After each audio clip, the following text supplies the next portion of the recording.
साक्षात् परब्रह्म तस्मै श्री गुरवे नमः।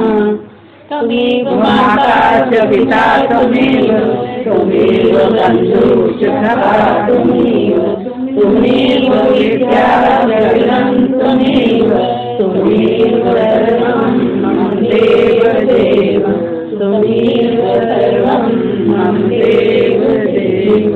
सर्वे भवन्तु सुखिनः, सर्वे सन्तु निरामयाः, सर्वे भद्राणि पश्यन्तु मा कश्चित् दुःखभाग् भवेत्। सच्चिदानंद भगवान की जय। बोलो सतगुरुदेव भगवान की जय। वैदिक सनातन धर्म की जय। अभी इन्होंने पूछा कि ये जो दुख देते हैं तो उसका उनको क्या परिणाम मिलता है। जो दुख देते हैं, किसी को भी दुखी करते हैं, उसका क्या परिणाम होता है। कभी जब भगवान को सुनाना चाहते हो तो इससे अच्छी जगह कोई मिलेगी तुम्हें भगवान को सुनाना। लेकिन तुम लोग तो ऐसे सोचते कि जैसे लड़के की शादी में आए हैं तो कोई हमसे कहे तो हम गाएं, है ना। कोई हमको बुलाने आए तो हम यहाँ आए, कोई बुलाए नहीं तो हम क्यों आए भला। ये लड़के की शादी नहीं है, ये तुम्हारी भगवान के साथ शादी है। अब तुम्हारी शादी और तुम ही नहीं आओ, कैसी बात करती है ना। भगवान के साथ शादी होना बहुत बड़ी बात है। अब कितना समझ रही है हमें नहीं पता, कोई पूछेगा तो हम जवाब देंगे, मगर हमारी तरफ से तो यही बात सही है कि यहाँ आना मतलब भगवान से ब्याह रचाना। ये जो ब्याह हुआ है ना तुम्हारा जीवन में, वो तो शरीर का ब्याह हुआ है। शरीर का ब्याह अमर नहीं है। जब तक शरीर है तब तक ब्याह है, शरीर खत्म, नया शरीर नया ब्याह, है ना। तो ऐसा कोई ब्याह करो कि फिर ब्याह करना ही नहीं पड़े। ऐसे के साथ ब्याह करो जो मरता ही नहीं हो। मरने वाले के साथ तो ब्याह कर लिया, ठीक है, अभी थोड़ी करेंगे, बेकार है, अच्छा करा कर लिया, लेकिन उसकी चाह करो तो कभी मरता नहीं, उसी की याद करो। और यहाँ आने का मतलब ही यही है कि उसी को सुनाओ, है ना। ये मत सोचो कि मैं कैसा गा रही हूँ, कैसा नहीं गा रही हूँ, कैसा गा रहा हूँ, क्या मैंने सही गा दिया, सब चलता है। भाव में ऐसे झूम उठो जैसे तुम्हारे सामने ही है भगवान, आगे आगे आगे आगे जिससे जैसा बनता है। और ऐसे गाओ जैसे तुम नहीं, तुम्हारा मन गा रहा है, तुम्हारा मन नाच रहा है। इतने विभोर होके गाओ तो फिर यहाँ तुम्हारे गाने की सफलता है।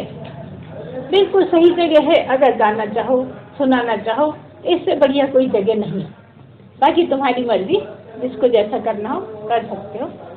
तो बात यह है कि ये जगत वाले इतना दुखी क्यों करते रहते हैं सब। क्या उनको फायदा क्या मिलता है, क्या सुख मिलता है जो दुखी करते रहते हैं। क्या परिणाम है इसका। चलो उनको फायदा नुकसान तो समझ में नहीं आता, थोड़ा सा ये फायदा दिखता है कि अगर हम किसी को दुखी होता देखते हैं तो हमें अच्छा लगता है, ऐसा लगता है वो हमारी जात का ही है ना। क्योंकि हम भी बहुत दुखी होते हैं और सामने वाला भी कोई हमारे सामने दुखी हो तो हमें थोड़ा अच्छा लगता है, ऐसा जीव मानता है। जबकि मानना क्या है उसको कि मेरे द्वारा कोई दुखी हो ना जाए। क्या मतलब है, अगर तुम दूसरे को सुख पहुंचाते हो तो पुण्य कमाते हो, अगर तुम दूसरे को दुख पहुंचाते हो तो पाप कमाते हो। सीधी सीधी बात है। किसी के मन को दुखी करा कि तुमने अपने लिए स्वयं दुखी होने की तैयारी कर ली, और किसी को सुखी करा, किसी के मन को ठंडक पहुंचाई, किसी को ऐसी बात कही सच्ची सच्ची, बुद्धू बनाने वाली नहीं, कि उसका मन प्रसन्न हो गया, तो तुमने ऐसे अनजाने में ही पुण्य कमा लिया। और ये पाप और पुण्य कमाने का क्या मतलब है। पाप कमाने का मतलब है उसका फल क्या होगा, दुख होगा।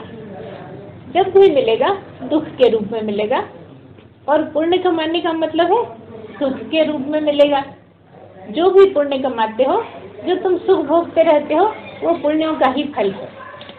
और आगे चलो, अगर तुम पुण्य कमाते हो, अगर तुम किसी का मन खुश करते हो, तुम दूसरों को कहीं प्रसन्नता देते हो, तो क्या होगा?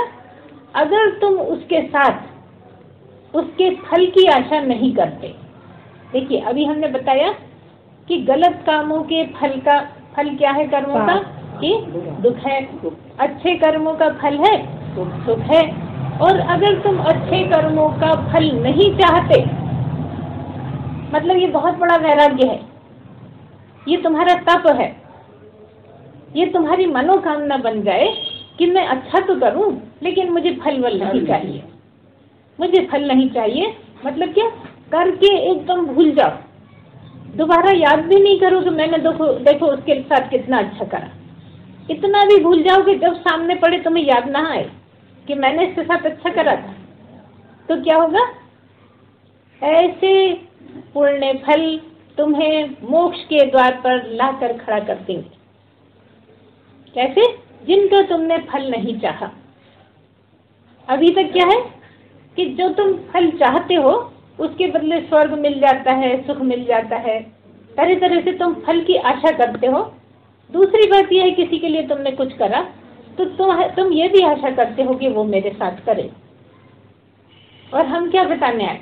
हम ये बताने आए हैं कि अगर तुम किसी के साथ करते हो तो तुम्हें उससे उम्मीद नहीं करनी है, क्योंकि तुम्हारी मदद करने वाला वो नहीं है जिसका तुमने किया है। तुम्हारी मदद करने वाला कोई और ही है, जो समय समय पर किस रूप में कैसे आके तुम्हारी मदद कर देता है तुम भी नहीं समझ पाते। तो क्या बात हुई? किसी को तकलीफ नहीं देना है, बात भी करना है तो इस ढंग से करना है कि दूसरे का मन प्रसन्न हो जाए।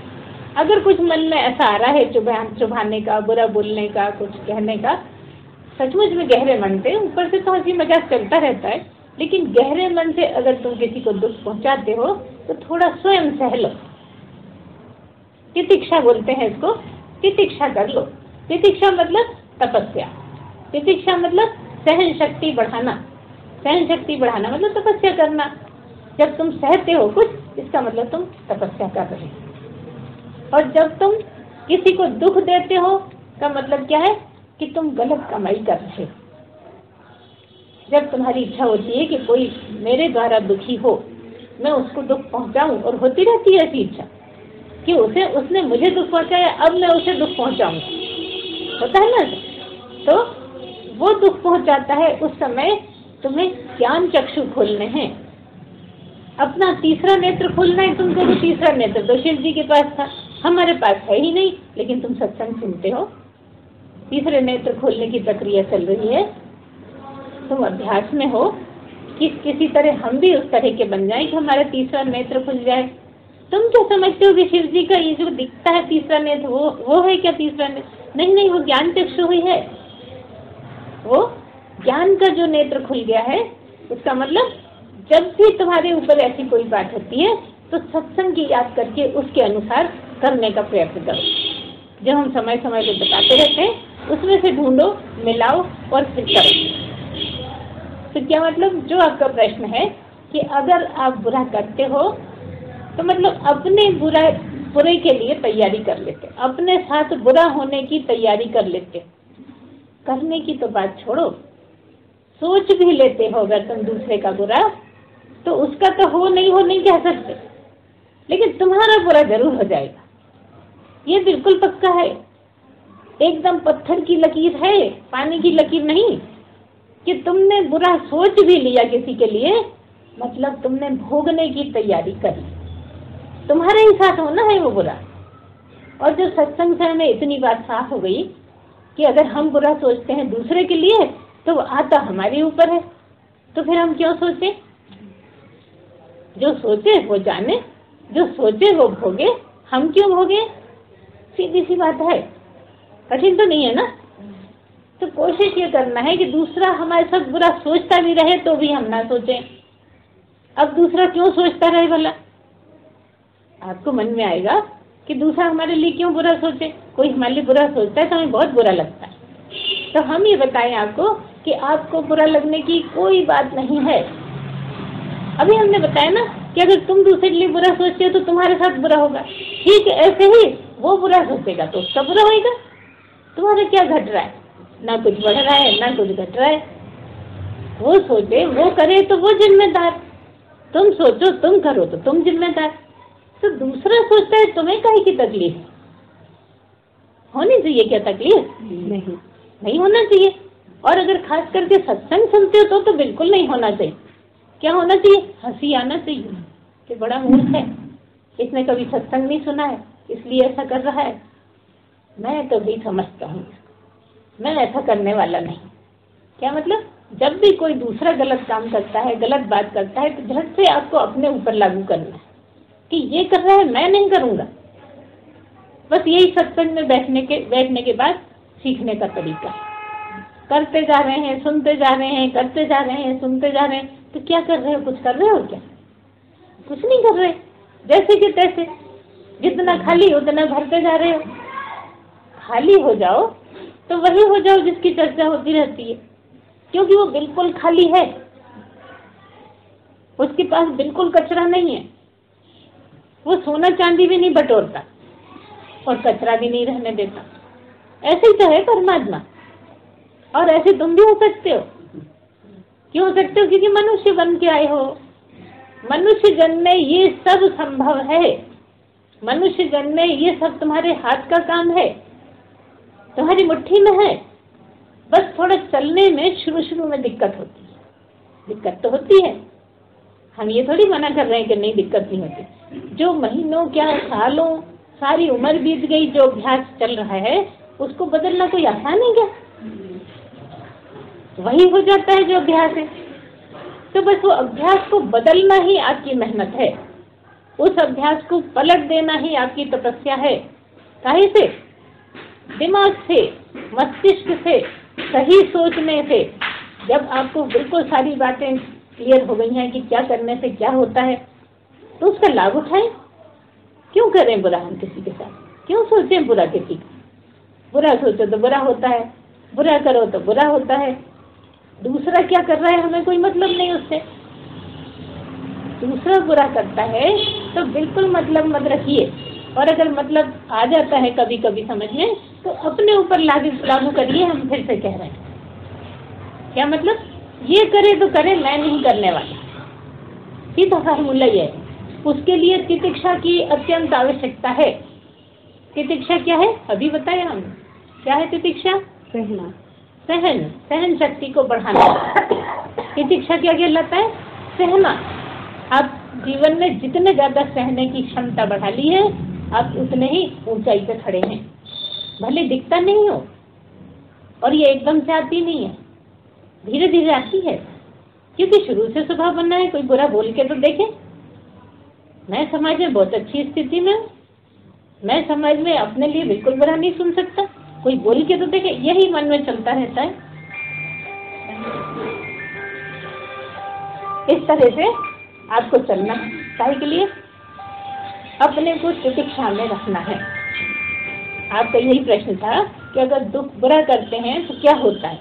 तो हम फिर से बताएं आपको कि हमारे साथ जो भी बुरा होता है उसको सहना है। सहने से क्या होता है? कर्म कम होते हैं, क्योंकि आपके जो कर्म पड़े हुए हैं वो आपके सामने आ रहे हैं सुख और दुख के रूप में, और वो कटते जा रहे हैं और वो कम हो रहे हैं। अगर आपके सामने आते हैं तो अच्छा है, आप हल्के हो रहे हैं। ठीक है ना? अब सवाल ये है, किसी दूसरे के साथ आप बुरा करते हैं तो आपके और बढ़ते हैं कर्म। ठीक है? तो ध्यान क्या रखना है? हमें निमित्त नहीं बनना है। अगर दूसरे को दुख होता है तुम्हारे द्वारा, तो निमित्त तुम बनते हो। समझ में आ रही ना सबके बात? कि जो भी निमित्त बनता है उसको तकलीफ ज्यादा होती है। तुम कारण मत बनो। उसको तो अपने दुख काटने ही हैं। उसको तो भगवान 50 तरीके से दुख कटवा ही देंगे, जैसे तुम्हारे कटवा रहे हैं उसके भी कटवा देंगे। लेकिन तुम निमित्त बनोगे तो तुम्हारे दुख बढ़ जाएंगे, क्योंकि यहाँ अच्छी बात करने की बात नहीं हो रही, तकलीफ देने की, परेशान करने की ही बात हो रही है। तो परेशान करने का मतलब आपके दुख मिलना है, दुख मिलना है। और जितना दुख मिलके आप व्यथित होते हो, चिंतित होते हो, परेशान होते हो, लेकिन परेशान होने की बिल्कुल बात नहीं है।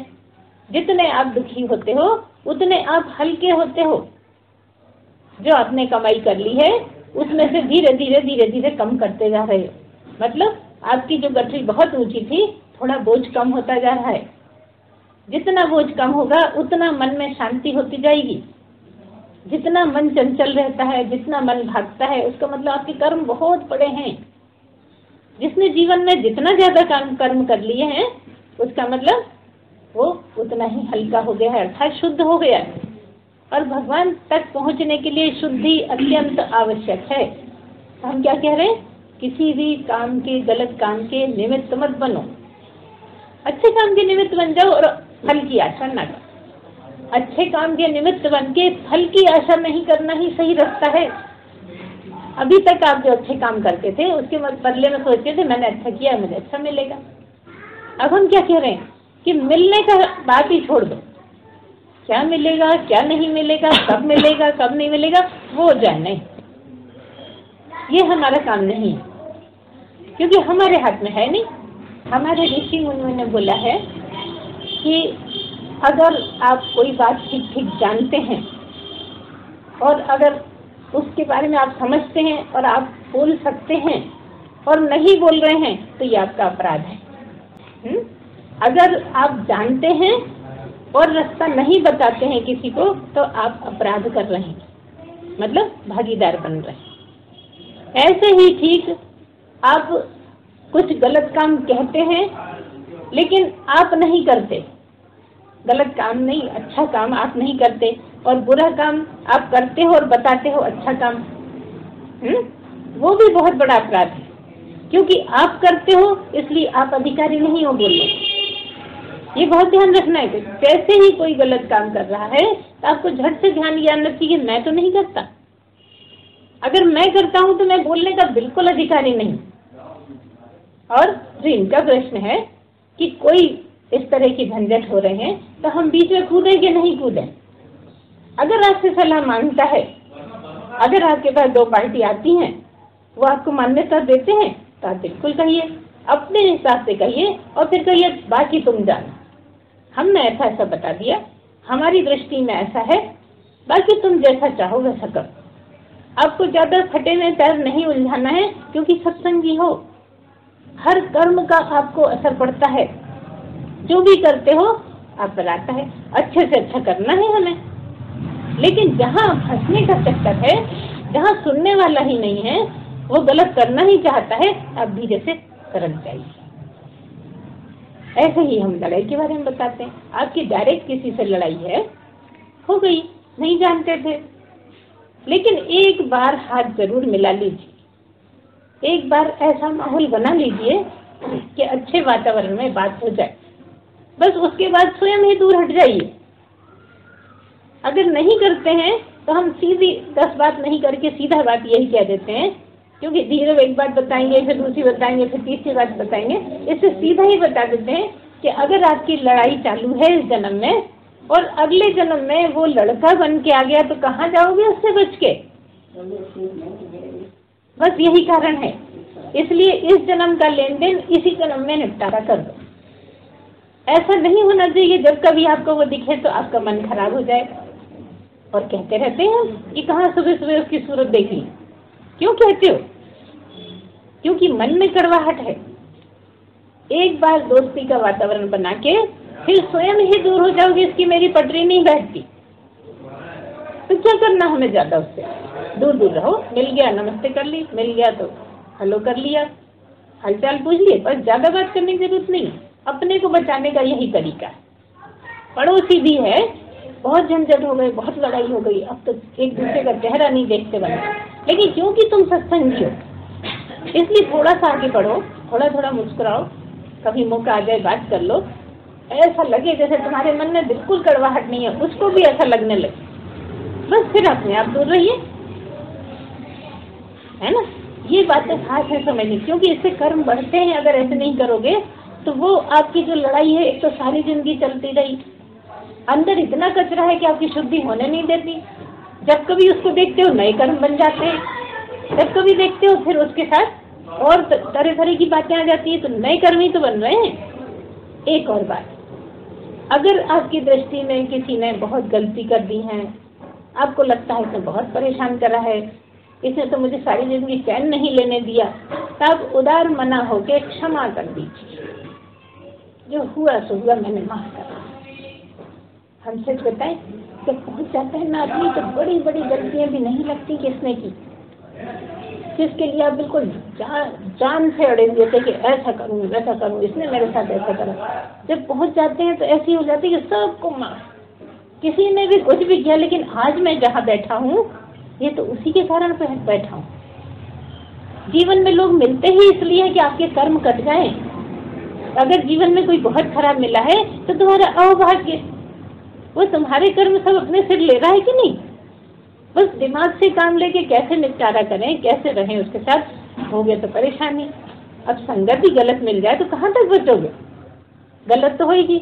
लेकिन अपना भाग्य मान के रहना तो इसी के साथ है।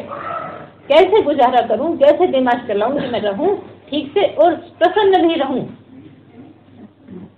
मुख्य बात है आपको प्रसन्न रहना बहुत जरूरी है, क्योंकि भगवान प्रसन्न रहने वालों को बड़ा पसंद करते हैं। किसको? कुंती को। कम दुख थे, रोती थी, हाहाकार करती थी क्या? उसके जैसा तो कोई चरित्र नहीं है। सारे जीवन तकलीफें, पूरे जीवन तकलीफों का ढेर, इतने किसी को मिले नहीं होंगे, लेकिन सदा मुस्कुराते रहना। क्यों? कृष्ण जो है सामने। तुम्हारे पास भी तो तुम्हारे कृष्ण हैं, तुम्हारे राम हैं, तुम्हारे गणेश हैं, और तुमसे अलग है नहीं। कौन सी घड़ी तुमसे अलग? इतने करीब, इतने करीब, तो क्षण क्षण का उन्हें हिसाब पता है, क्षण क्षण का भाव पता है। कब तुम में कैसा भाव उठा ये उससे छुपेगा क्या? बस तो बुरे भाव आने ही मत दो। उससे बड़ा तुम्हारा कोई प्यारा नहीं, उससे बड़े तुम भी उसको बहुत ज्यादा प्यारे। ये कहना चाह रहे हैं हम कि तुम भी उसको बहुत प्यारे और तुम्हारा वो प्यारा। लेकिन तुम उलझ कहाँ रहे हो? कहीं दुश्मनों में, कहीं चिढ़ने वालों में, कहीं सताने वालों में, सारा दिमाग उनमें लगा देते। यही दिमाग तो उसको अर्पण करना है। तो जितने ज्यादा उसके साथ रह पाओगे ना, उतना ही आनंद में, शांति में रहोगे। परमात्मा का नाम ही शांति है, परमात्मा का नाम ही आनंद है, परमात्मा का नाम ही प्रेम है। कहाँ प्रेम के लिए भटकते हो? जमीन पे कहीं प्रेम थोड़ी है, प्रेम तो तुम्हारे हृदय में भरा है। ढूंढो तो, और देखो तुम ही खजांची हो। तुम्हारे प्रेम के सबूत तुम ही हो कि जितना प्रेम तुम में भरा है किसी में हो नहीं सकता, और तुम प्रेम की तलाश करते फिरते हो। हम कहते हैं अपना खजाना तो खोलो, जरा बांटना तो शुरू करो। देखो कितना आनंद है, तुम्हें भी आनंद है, साथ वाले को भी आनंद है। अब जिसका जैसा स्वभाव है वो उसको मुबारक। हम उसके स्वभाव में क्यों रंग जाएं? जरूरी हो गया है थोड़ा सा करो, लेकिन ऊपरी मन से। ये हम सदा बोल देते हैं, क्योंकि आपका प्रश्न रहता है कि ऐसा थोड़ी होता है गुरु माँ, बहुत परेशान कर रहा है, हम कब तक सहे उसको, है ना? बहुत से सभी का प्रश्न होगा ये। तो हमने बहुत बार बताया कि जरूरी है ऊपरी मन से करो। वो जो भी कर रहा है करने दो, तुम ऊपरी मन से नाटक खेल लो। तुम्हें कभी मौका स्टेज पे नाटक खेलने का नहीं मिला होगा, यही तो तुम्हारा स्टेज है। समझ लो कि मुझे रोल मिल गया है और मुझे नकली नाटक खेलना है, तो खेल लो थोड़ी देर, क्या फर्क पड़ता है? और तुम ही जिम्मेदार हो वातावरण को सही बनाने के। ये तुम्हारी ड्यूटी है, क्योंकि नुकसान तुम्हारा। जितने ज्यादा कर्म पड़े होते हैं ना, उतना ही नाम लेने से हम वंचित हो जाते हैं। अंदर कर्म ज्यादा हैं, बहुत ज्यादा कर्म है, बहुत गलत सोच बैठे हैं, क्योंकि हमें पहले पता नहीं था कि कैसे जीना है जीवन को। तो कोई बुरा करता था, हम उससे ज्यादा बुरा सोच लेते थे, है ना? तो उसके ही कारण भगवान की याद नहीं आती। तो जबरदस्ती हमें याद करना होगा। कैसे याद कर पाओगे? याद करना तो आसान नहीं है। उसको अपना सखा बना लो, उसको अपना रक्षक बना लो, उसको अपना भाई बना लो, उसको अपना पिता बना लो। ऐसा पिता जो सदा साथ रहता है। पिता तो आता है जाता है, चला भी जाता है, लेकिन वो पिता जो हर वक्त तुम्हारे साथ है, जब तुम उसको बार बार याद करोगे ना, तो फिर आप कह रहे यही तो हम कह रहे हैं कि याद नहीं आता। तो तुम उसको उसके रूप में नहीं, उसको सखा के रूप में याद कर लो, उसको परम प्रिय के रूप में याद करो। अच्छा, कभी कभी तो तुमने किसी को प्रिय के रूप में याद करा होगा, कभी भाई को कभी याद नहीं करा, प्यार से करा कि नहीं करा? कभी तो पति को भी प्यार से याद करा ही होगा, तभी तो दिख रहे हैं, तो है ना, कभी तो जरूर किया होगा। तो वो वाला जो प्यार है ना, अब किसी को नहीं, बस उसके लिए रिजर्व कर दो, यहाँ सबसे करो। हम ये नहीं कर रहे बाकी सबसे लड़ो। जो बिल्कुल शुद्ध प्रेम है वो परमात्मा का ही तुम्हारे अंदर भरा है। जो अंदर प्रेम भरा है वो परमात्मा ही भरे हैं, जो परमात्मा भरे हैं वो प्रेम ही भरा है। उस प्रेम को पहचानोगे तो उसकी याद आने लगेगी। ये प्रेम किसका है? उसी का है जिस प्रेम की हम तलाश कर रहे हैं। जब दुख नहीं चाहते मतलब प्रेम चाहते हैं ना, सुख मतलब प्रेम। प्रेम में होते हो तो सुखी होते हो कि दुखी? जब तुम प्रेम में होते हो तो सुखी होते हो कि दुखी होते हो? सुखी होते हो ना, जिसकी तलाश कर रहे हो। तो वही है प्रेम का साकार रूप, और तुम्हारे ही रूप में है, अंदर निराकार के रूप में रहता है। और कहो तो साकार भी तो है। थोड़ी सी तो कठिन है, लेकिन थोड़ा तो यहाँ पे आगे घुमाव हो ही जाते हैं। क्या मतलब है? तुम अपनी बुद्धि से ये मानो कि वो मेरा बुरा नहीं कर सकता, वो मेरे साथ है, सदा मेरा अच्छा ही चाहता है, हर हालत में अच्छा चाहता है। दुख आ रहे हैं तो क्यों आ रहे हैं? क्योंकि वो अच्छा चाहता है। समझते हैं? दुख क्यों आ रहे हैं? दुख भोगेंगे तो क्या होगा? हमारी शुद्धि होगी। और परमात्मा चाहता है कि मनुष्य जन्म में जितना शुद्ध हो जाए उतना अच्छा है। और अशुद्धि क्या है? यही तो अशुद्धि है, जो आपके हिस्से के सुख दुख हैं जितने ज्यादा कट जाए, जितने ज्यादा कट जाए। एक और बात इसमें क्या है कि जब दुख ज्यादा लगते हैं तो दुख का नहीं सोच के काम में लग जाइए। आपके घर में कोई काम नहीं है, पड़ोसी का काम कर दीजिए। पड़ोसी का काम नहीं है, किसी के यहाँ पैसे लेके काम कर दीजिए, कुछ बुरा नहीं है। ईमानदारी से करते जाओ, छोटा बड़ा कोई काम बुरा नहीं होता। क्यों कर रहे हैं? क्योंकि दिमाग उसमें लगा रहे। थोड़े भी फालतू होते हैं कि दुख की याद आ जाती है। दुख इतना दुखी नहीं करता जितने दुख की याद दुखी करती है कि नहीं? हम सुनाई करते हैं ना, आप बहुत दुख में चल रहे हो, बहुत चारों तरफ के दुख हैं, आप कहते हो मैं सत्यनारायण की कथा करूंगी, भगवान मुझे इन दुखों से पार लगा दो। फिर आपके यहाँ कथा का दिन आ जाता है, आप खूब मेहनत कर रहे हैं, साफ सफाई कर रहे हैं, प्रसाद बना रहे हैं, जो जो बन रहा है सब कर रहे हैं। काय के लिए कर रहे हैं? कथा के लिए कर रहे हैं ना। सारे दिन से लगे हैं, कथा का समय भी आ गया, सुबह से काम ही काम कर रहे हैं, दुख याद नहीं कर रहे। दुख चले गए क्या? नहीं, दुख ऐसे कैसे सही है? लेकिन लगे काम में हो इसलिए दुखों की याद नहीं हो रही। अब 1 घंटे कथा चली, खूब आनंद से सुनी, है ना? तो आनंद से सुनी, जब सुन रहे थे जब दुखों की याद आ रही थी? अच्छा, प्रसाद बांट रहे थे जब दुखों की याद आ रही थी? सबको विदा कर रहे थे, दुखों की याद आ रही थी? देखो, भगवान ही पधारे हैं, वहाँ दुख नहीं हो सकता। धीरे धीरे भगवान के साथ रहने लगो, लाख दुख भी हो तो दुख नहीं लगेंगे।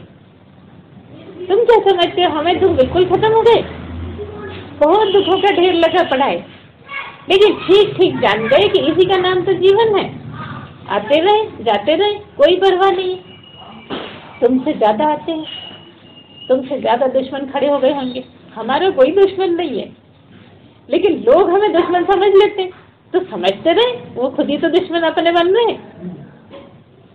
ठीक से समझो, कोई हमें अगर दुश्मन समझता है, अभी हमने जो पहले समझाया उसी को मिला के समझो कि अगर कोई हमें दुश्मन समझता है या तुम्हें दुश्मन समझता है, चलो तुम्हारे ऊपर लागू कर दें, तुम्हें दुश्मन समझता है, तो वो तुम दुश्मन उसकी हुई कि वो स्वयं दुश्मन हो गया अपना?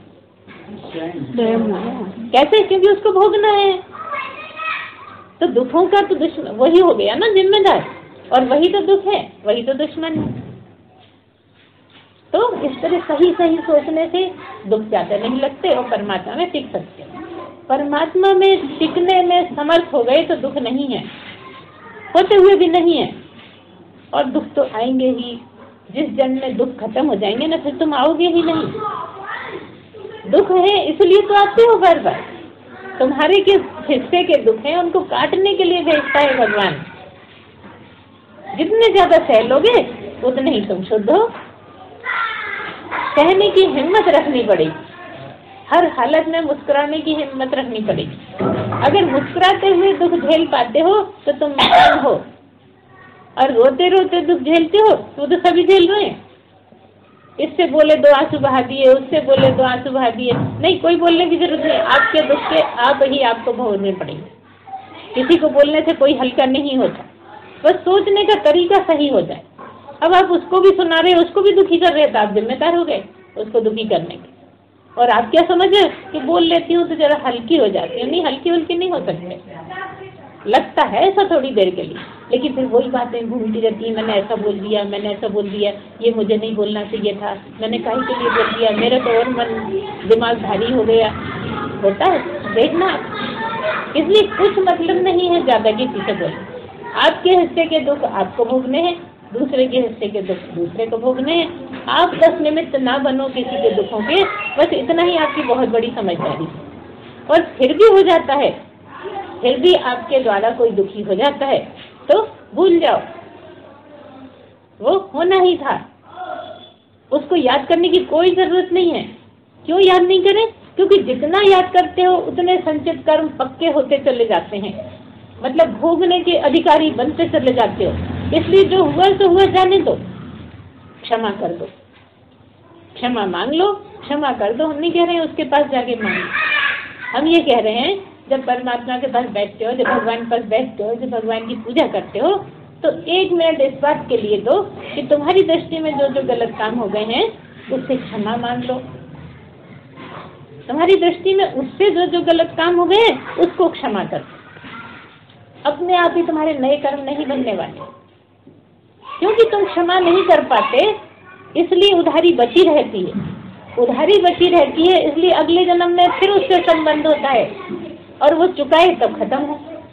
तुम चुकाओ तो खत्म हो। तो चुकाने के लिए रखो ही को किसी की उधारी। सबसे अच्छा तरीका क्षमा कर दो, क्षमा मांग लो, और उसके पास नहीं जाना है, मन ही मन क्षमा कर दो। ये जो है सब में बैठा है, ये दिखने वाला नहीं। इसमें जो नहीं दिखने वाला है वो तुम में भी है, तुम में भी है, तुम में भी है, दुश्मन में भी है, राम में भी है, शिव में भी, किसमें नहीं है? मतलब क्या? वो एक ही है। तुम कहीं भी बैठ के क्षमा मांगते हो तो वो क्षमा करता है, क्योंकि क्षमा करने वाला सामने वाला नहीं है, वो है। समझ रहे हो ना क्या कह रहे हैं? वही क्षमा करने वाला है। इसलिए मांग भी लो और कर भी दो। कर किसको रहे हो? उसको कर रहे हो क्षमा, उसको कर रहे हो सामने वाले। लेकिन जरिया कौन है? जरिया वही है जो सब में बैठा है, क्योंकि वो सबके मन को जानता है। इसलिए तुम उससे कहते हो तो वो पहुंचा देता है बात। अब देखो, अपनी जब लोकसभा वगैरह का आजकल तो टीवी से भी आता है, देखते हो, है ना? लोकसभा में एक अध्यक्ष बैठा रहता है, सामने वाली कुर्सी पे एक अध्यक्ष बैठा रहता है। लड़ाई हो रही है दोनों पार्टियों में, है ना? ये इससे शिकायत कर रहे हैं, ये इससे शिकायत कर रहे हैं, लेकिन आपस में नहीं कर सकते। जो भी शिकायत करना है, जो सामने बैठा ना, उससे करनी पड़ती है। फिर वो उससे जवाब मांगता है, फिर वो करता है, लेकिन उससे नहीं कह सकता। उससे कहेगा तो और ज्यादा गुत्थम गुत्था हो जाएगी। आए थे सुलझाने, लड़ाई ज्यादा हो जाएगी। ठीक ऐसे ही सुलझाने वाला वही है। डायरेक्ट वाले के पास सुलझाने जाओगे तो तुम ही उलझ जाओगे और जा, क्योंकि कोई किसी की बात समझता थोड़ी है। सब अपने आप को ज्यादा बताते हैं, हर एक अपने आप को ज्यादा समझता है, समझने को तैयार ही नहीं है। तुम कितना ही समझाओ, तो बस जो जानता है उसी से कहो। ये बहुत अच्छे छोटे छोटे फार्मूले हैं, जिनको आप जीवन में अपना लो तो बहुत शुद्धि होती चली जाती है। इसीलिए हम पूरी छूट देते हैं कि कोई भी बात मन में उठ रही है आप क्लियर करिए, मौके पर कर सकते हो। तो मना तो वहाँ करते हैं जहाँ हमारा प्रवचन चल रहा है, तो बीच वाले प्रवचन करने लगते हैं किसी जगह, वही शुरू हो जाते हैं। हम तो ये कहते हैं अगर कुछ नहीं समझ में आया तो कोई भी रख सकते हैं। उसने नहीं समझा, तीसरे ने कहा तो भी आप रख सकते हो। ऐसे जितनी बार होएगा सबको बार बार सुनने में आएगा और फायदा होगा। अगर नहीं समझ में आए तो आप कभी भी पूछिए, 1 बार नहीं, 2 बार नहीं, 10 बार नहीं, 100 बार, जब तक कहोगे हम समझाते जाएंगे। तो ये आपके जो प्रश्न का था वो जवाब क्या कि अगर कोई दुख पहुंचाता है तो क्षमा कर दीजिए। अगर आपने किसी को दुख पहुंचाया है, जाने अनजाने में हो गई है, तो क्षमा मांग लीजिए। ये क्षमा का बहुत ज्यादा महत्व है। ठीक ऐसे ही शुक्रिया, धन्यवाद का भी बहुत महत्व है। हर बात में धन्यवाद दो, ये हम कई बार बताया। खाना खाने बैठे हो, भगवान का लाख लाख धन्यवाद। खाना नहीं खा रहे हो, खाना मिला नहीं है, उसका लाख लाख धन्यवाद। तुम कहो किस बात का धन्यवाद? भूखे रहने का। हाँ, भूखे रहने का ही धन्यवाद दे दो। वो चाहता है कि तुम आज भूखे रहो, कुछ उसमें भेद छुपा है इसलिए उसने भूखा रखा है, उसका भी धन्यवाद दे दो। तुम क्या कहते हो, अरे भैया आज तो मर गए, 2 बज गए, अब तक खाने को नहीं मिला, कितनी परेशानी है। वो चाहता है कि तुम मत खाओ 2 बजे तक, इसलिए तो ऐसे हालात बने कि नहीं खा पाओ। अच्छा, साथ में कोई है तो बोल लो ऊपर ऊपर, लेकिन मन से साफ हो के करने वाला सब वही है। अगर उसको कराना हो तो साथ वाले के मन में नहीं करेगा ऐसा, चल लिया समोसा, खाने को नहीं है तो कुछ तो लिया और खिला दिया। लेकिन वो तुम्हारा हितैषी है, वो चाहता है इसलिए वो कर रखा है। इसलिए किसी को भी कोई दोष देने की जरूरत नहीं है, क्योंकि तुम शुद्ध होने जा रहे हो। तुम जितने ज्यादा फंसे रहोगे ना लोगों से, उतना ही तुम पार लगना मुश्किल होएगा, क्योंकि वो कर्म बनते जाएंगे और जब तक कटेंगे नहीं, जब तक होते रहेंगे। इस तरह से आपको साफ साफ सोचना समझना है। तो इसमें आपका किसी का और का प्रश्न?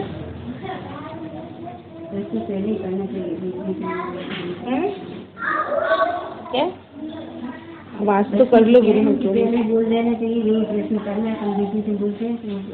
हाँ, नहीं कोई आ रहा है, जैसे वो प्रश्न जो आपने पूछा था पूरा हो गया। अब किसी को आप कुछ बोल रही हैं? नहीं, ठीक है। और आपको कुछ उठ रहा है पीछे नीले साड़ी वाली? पूछ लो, बिल्कुल पूछ लो। अब अभी तो हम थोड़ी देर करेंगे, क्योंकि अब गर्मी आ गई है ना, थोड़ी टाइम तक करेंगे, इसलिए हम बना। हाँ, ये तो समय आएगा तो हो ही जाएगा, तुम रोकोगी भी तो नहीं रुकने वाली।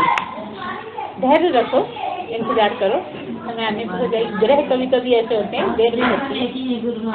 यहाँ शादी ब्याह की अभी नहीं कर रही बात, अभी तो ऐसी वाली बातें कर रहे हैं, सत्संगी वाली। वो तो हो ही जाने की बात, उस चिंता में बैठो ना, उसकी चिंता में ये भी नहीं सुन पाओगी तुम, क्योंकि उसका बहुत बोझ है ना अभी, होता है। उस पर भरोसा रखो ना, बहुत भरोसे करने लायक है, इसी में भलाई होगी। मान लो थोड़ी देर आपके ही प्रश्न का जवाब देते हैं कि आपको बहुत जल्दी पड़ी है शादी, कोई भी ढूंढा कर दी, पता लगा 1 महीने में वापस आ गई। अभी नहीं शादी किए हुए रह रही है तो ज्यादा ठीक है, या शादी करके तुम्हारे यहाँ रहती रहे तो ज्यादा ठीक है? तुम ही बता दो, बताओ। तो सही टाइम आएगा तो बहुत अच्छी हो जाएगी। थोड़ी तसल्ली रखो, कुछ इसमें अच्छाई छुपी होगी, तो वो समय चल रहा है इसलिए नहीं हो रही है, बाकी तो होनी है। और अगर नहीं होनी होगी तो कौन करा सकता है, इसकी चिंता मत करो, होनी है उसकी। हम इसलिए कह रहे हैं ताकि तुम उसको ठीक से समझ पाओ कि क्या कर पाओगे तुम, और हम क्या कर पाएंगे, और कोई तीसरा बाबा क्या कर पाएगा, पंडित जी क्या कर पाएंगे, कोई कुछ नहीं कर सकता। बस भरोसा एक पर रखो, सब काम सही, जो भी हो रहा है हमारे जीवन में बिल्कुल सही हो रहा है। यही तो विश्वास नहीं हो पाता, सबको यही लगता है कि सब गलत हो रहा है, सब उल्टा पलटा हो रहा है, सारा गड़बड़। तो फिर सत्संग सुनने का कोई लाभ नहीं। सत्संग सुनने का तो मतलब ही यही है कि जो भी हो रहा है इससे अच्छा हो नहीं सकता था, क्योंकि जो कर रहा है, जो फल दे रहा है, उससे ज्यादा तुम थोड़ी जानते हो। वो ज्यादा जानता है और हर एक के बारे में जानता है, तो कहाँ परेशान। तो क्या मतलब, गहरा विश्वास ही आपकी श्रद्धा है भगवान के प्रति। आप भी कुछ पूछना चाहती? पूछिए पूछिए, नहीं पूछ लीजिए, कुछ तो पूछना है। तो और कोई? चलिए अच्छा कहीं करते हैं, वही बेचैन हो रहे हैं शायद। तो आपको क्या करना है, हर जगह अपने आप को बचा के रखना है, संभाल के रखना है कि कर्म ज्यादा नहीं बने। उसके लिए क्या बताते हैं, इतनी बात बताने के बाद क्या कहा हमने कि मैं करता नहीं हूँ। करने कराने वाला क्या है, 3 गुण है आपके अंदर, और वो तीनों गुण से मजबूर होके आप करते रहते। आप भी कुछ नहीं करते, दूसरे भी कुछ नहीं करते, परमात्मा भी कुछ नहीं करते। ये पहली सीढ़ी है समझाने की कि वो जाने वो करता है। दूसरी सीढ़ी ये है कि कोई कुछ नहीं करता। 3 गुण हैं, उनसे मजबूर होके हम करते चले जाते, तो हम तो कुछ भी नहीं करते। ये बात ठीक ठीक साफ हो जाए कि मैं कुछ नहीं करता, और अगर मैं नहीं करता, सचमुच में मैं नहीं करता, तो मैं भोगूंगा भी नहीं। ये बात कितने लोगों को याद हो गई बताओ? अच्छा, जीवन में किस किसने उतार ली? और नहीं बेझिझक होके बोल दो, कोई शर्माने की बात करो। मैं कुछ नहीं करता, सचमुच में तुम कुछ नहीं करते, सब अगर तुम करते होते तो सारी तुम्हारी मर्जी की बातें होती कि नहीं? ये तो स्पष्ट है ना कि अगर तुम करते होते तो तुम गलत करते काहे को? सब सही सही करते ना, सब तुम्हारे हाथ में होता ना करना, लेकिन तुम्हारे हाथ में कितना है? जब तुम्हारे हाथ में है ही नहीं तो तुम कर कैसे सकते हो? हमें स्पष्ट तो कर दो जरा कि तुम करोगे कैसे जब तुम्हारे हाथ में ही नहीं हो जाता है तो कह देते हो मैंने किया। अब ये तो और अपराध हो गया कि करा का करा नहीं और भोगने की तैयारी कर ली कि मैंने किया, तो भोग थे। चाहे सुख ही क्यों ना भोग, लेकिन भोगना तो पड़ेगा ना, और भोगना ही तो अड़ंगा है। तुम कहते हो सुख तो भोग लेंगे, दुख नहीं भोगेंगे। जब सुख भोगोगे दुख तो अपने आप ही आएंगे। इसलिए ना तो सुख की इच्छा ना दुख की इच्छा, ये जीने का ढंग है। तुम दान भी करते हो तो सोचते हो सुख मिलेगा इससे, तुम्हें कुछ नहीं मिलना है। ऐसा हो जाए मैं कुछ नहीं करता, मुझे कुछ नहीं चाहिए, तू जान तेरा काम जाने। वो किसको? किसी को तो कहना पड़ेगा, इसलिए तुमका नाम ले लेते है ना। पड़ोसी का नहीं बोलते, पति का नहीं बोलते, सहेली का नहीं बोलते, बस तू को ही बोलते रहते, क्योंकि जो तू वही तो मैं, कहीं दूरी है नहीं। या तो तुम जानते हो या तू जानता है, ठीक है ना। वह कह लो यहाँ पे, चाहे वह कह के भज लो, चाहे तू कह के भज लो, और अंतिम यह है कि मैं ही, मेरे अंदर मेरा भगवान बिल्कुल साक्षात बैठा है, मेरा ही रूप बन के बैठा है। बैठा है कि नहीं बैठा? हाँ। अच्छा, किस किस में नहीं बैठा? खड़ा कर दिया अंदर का हाथ। और किस किस के अंदर भगवान नहीं बैठा बताओ? नहीं तो तुम बोलते कैसे अगर भगवान नहीं बैठा होता? तुम कहते मैं बोल रहा, बोलता तो वही है, खाता वही है, भोगता वही है, और तुम जबरदस्ती मैं दुखी हूँ, मुझे तो बहुत भोगना पड़ रहा है। तुम कहाँ से भोगोगे जब हर बार हम कह रहे हैं कि तुम इसमें हो ही नहीं, तो तुम कैसे भोगोगे? तुम हो कौन सी भला बताओ? तुम कहीं हो भी इसमें? अभी समझने में समय लगेगा। हम बोलते हैं कि भगवान ने ही बनाया है इसको, घर को। इस घर की बात नहीं कर रहे हैं, ये घर भगवान ने ही बनाया और वही बैठा है अपने घर में। तुम कहाँ बैठे हो? उसी ने बनाया, वही जब बैठा है, तुम क्यों अधिकार जमा रहे हो कि मैं हूँ? और जब तुम हो ही नहीं तो तुम कैसे करोगे कुछ? और जब तुम हो ही नहीं तो दुख कैसे उठा सकते हो? जब तुम हो ही नहीं तो सुख कैसे उठाओगे बताओ? वही सुखी हो रहा है, वही दुखी हो रहा है, वही बैठा है, वही गाता है, वही खाता है, वही नहाता है, सब वही कर रहा है। एक औजार बना लिया है घर जैसा और वही कर रहा है। तुम कहाँ से करो? तुम हो तो करो। जब तुम हो ही नहीं तो कैसे कर सकते हो? हमें तो समझ में नहीं आती ये बात। सब कहते हैं हम करते, हमें दिखते ही नहीं हो। सब में वही दिख रहा है, चाहे तुम हो, सब में वही दिखता है। शक्ल अलग अलग है, एक ही बैठा है, और इसीलिए वो अपरिछिन्न है। तुम समझते हो कि मैं परिच्छिन्न हूँ। परिच्छिन्न का मतलब क्या है? छिन्न मतलब कटा हुआ। परिच्छिन्न मतलब ये परिधि है आपकी शरीर का किनारा, यहाँ से तुम कटे हुए गाय से बाहर से तुम परमात्मा कौन? शरीर। परमात्मा सब जगह, शरीर के अंदर भी है, शरीर के बाहर भी है, ऊपर भी है, नीचे भी है, पानी में भी है, हवा में भी है, हर चीज में परमात्मा है। मतलब क्या? परमात्मा में ही सब कुछ है। परमात्मा अंदर, दूसरी चीज बाहर, ऐसा नहीं है। परमात्मा बहुत बड़ा है, बाकी चीजें छोटी छोटी सब उसके अंदर है। जैसे बड़ा सा भगोना, उसमें सारी चीजें अंदर। तो पूरे ब्रह्मांड को समझ लो एक परमात्मा रूपी भगोना है, उसमें सारा सामान रखा हुआ है। आई बात समझ? तो सबसे बड़ा कौन हुआ? वो है ना, जब सबसे बड़ा वही है तो वही तो होगा, क्योंकि तुम्हारी तुम जानते हो, इनकी ये जानते हैं, इनकी ये जानते हैं, इनकी ये जानती हैं, और वो तो सभी की जानता है ना। वही तो परमात्मा है जो सबकी जाने। तुम कैसे जान सकते हो? तुम इसमें हो ही नहीं। रोज बता रहे हैं कि तुम हो नहीं, तुमने मान लिया है कि मैं हूँ, और क्योंकि मान लिया है इसीलिए दुखी होते हो। अगर ठीक ठीक ये समझ में आ जाए कि मैं नहीं हूँ, वही है, उसी का घर है, वही करता रहता है, जो उसकी मर्जी हो सब करता भी है, करा भी लेता है, मैंने क्योंकि माना है इसलिए मैं दुखी होता हूँ। अब जब उसी का शरीर, वही जिम्मेदार, वही मालिक, तुम कौन होते हो? दुखी हो तो वो हो, सुखी हो तो वो हो। ये यही पहुँचने की जगह है। ठीक से समझते समझते दुखों सुखों से बिल्कुल छूट जाते हैं, ना कोई सुख ना कोई दुख, मस्त मजे में। किसी को तो बोलते हैं पूर्णता प्राप्त करना। हो जाए तो चुटकियों में हो जाए, नहीं हो जाए तो जब तक कर्म नहीं निपटे, जब तक नहीं हो जाए, उसके लिए भगवान बहुत कृपालु हैं। करते जाएंगे, वो तो लगातार कर रहे हैं, लेकिन तुम कर लेते हो वो गड़बड़ हो जाए। कर रहे हैं ना, फिर दूसरा जन्म दे देते हैं, फिर तीसरा जन्म दे देते हैं, और यहाँ पे ज्यादा बना लिए तो नीचे की योनियों में भेज देते हैं कि इतना समझा रहा हूँ तो कर निपटाता नहीं है, तब मैं नीचे जाकर निपटवाता हूँ, है ना। सब अलग अलग योनियों के काम है, तो जिस काम की लालसा है उस योनि में भेज देता है कि भर ले मन अपना, जितना करना चाहे कर ले।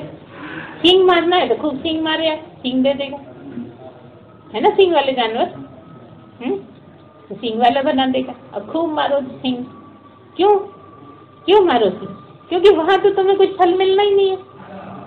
तुम चाहे पेट में भोंक दो किसी के सींग, है, चाहे चीर फाड़ करके रख दो, चाहे शेर बन के दांतों से सारा खा जाओ, तुम्हारे कोई कर्म नहीं बनने वाले। देखो कितनी सुरक्षा कर रहा है। शेर बना के इतने सारे कर्म बनने से रोक दिया। मनुष्य होते तो बन जाते। अरे मेरा समझे, अगर मनुष्य बनते, चीर फाड़ कर देते, किसी को गोली मार देते, कर्म बिल्कुल बन जाते, उसके तुम भोक्ता बन ही जाते। जबकि तुम बैल बन गए, कुछ नहीं होना। कुत्ता बन गए, कितने लोग काट लो, कुछ नहीं होना। सांप बन गए, कितने लोगों को काट लिया, कुछ नहीं होना। तो फिर ये सांप ने काटा क्यों काटा? क्योंकि हमारा कर्म था कोई ऐसा। हाँ, जिसको काटा उसका कर्म था, भोगने के लिए सांप से कटवा दिया। लेकिन सांप को कुछ अपराध नहीं है। क्यों नहीं है? क्योंकि सारे जीव जंतु केवल मनुष्य को छोड़ के सब भगवान के चलाए चल रहे हैं। तुम भी उसी के चलाए चल रहे हो, लेकिन तुम कहते हो मैंने किया। बस गड़बड़ यही है।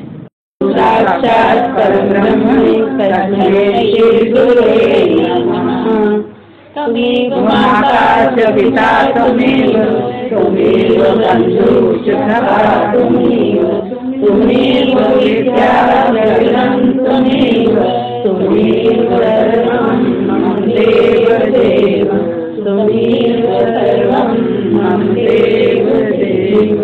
सर्वे भवन्तु सुखिनः, सर्वे सन्तु निरामया, सर्वे भद्राणि पश्यन्तु मा कश्चित् दुःखभाग्।